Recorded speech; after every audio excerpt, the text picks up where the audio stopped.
और लाडली बहना की भी हम लोगों से गलती ये हो गई कि हमने पहले अनाउंस कर दिया और कर्नाटक और हिमाचल में हम लोगों ने देना शुरू कर दिया, तो उन्होंने हमारी योजना को कॉपी करके आज उसका उनको लाभ मिला। सुना आपने, दिग्विजय सिंह कह रहे हैं कि लाडली बहना योजना को लेकर हमसे गलती हो गई, जिसका बीजेपी ने फायदा उठा लिया है।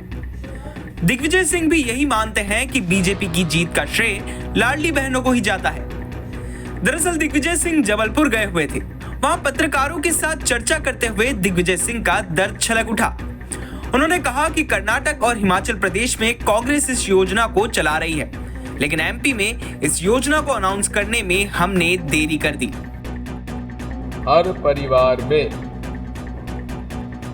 महंगाई, शिक्षा फीस में वृद्धि, दवाइयों की कीमतों में वृद्धि, हर जगह महंगाई बढ़ने के कारण 1250 रुपये तो यहाँ खाते में डालते हैं, लेकिन उससे 5 गुना पैसा उनकी जेब में से निकाल लेते हैं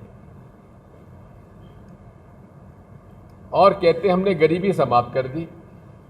अगर गरीबी समाप्त कर दी तो 80 करोड़ लोगों को फ्री राशन क्यों दे रहे हैं? ये योजना तो केवल गरीब लोगों के लिए थी ना। देश की लगभग, हमारे प्रदेश की लगभग 60 से 70% लोगों को ये मुफ्त अनाज दे रहे हैं। गरीबों को मिलना चाहिए, हम तो इसके पक्ष में हैं। और ये हमारी योजना थी राइट टू फूड की, उसके अंतर्गत ये योजना लाई गई थी। ये कोई उनकी योजना नहीं है। और लाडली बहना की भी हम लोगों से गलती ये हो गई कि हमने पहले अनाउंस कर दिया और कर्नाटक और हिमाचल में हम लोगों ने देना शुरू कर दिया, तो उन्होंने हमारी योजना को कॉपी करके आज उसका उनको लाभ मिला।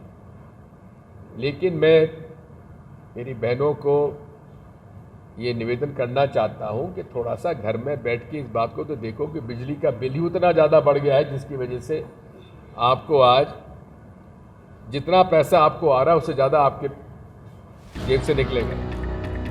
दरअसल एमपी में विधानसभा चुनाव और हाल ही में लोकसभा चुनाव में बीजेपी को बम्पर जीत मिली है, जिसके बाद बीजेपी की इस जीत का श्रेय लाडली बहना योजना को ही दिया जा रहा है। फिलहाल दिग्विजय सिंह ने भी अब सार्वजनिक रूप से स्वीकार कर लिया है कि लाडली बहनों ने ही एमपी में बीजेपी को पूर्ण बहुमत दिलाई है। जबलपुर से धीरज शाह की रिपोर्ट, एमपी तक।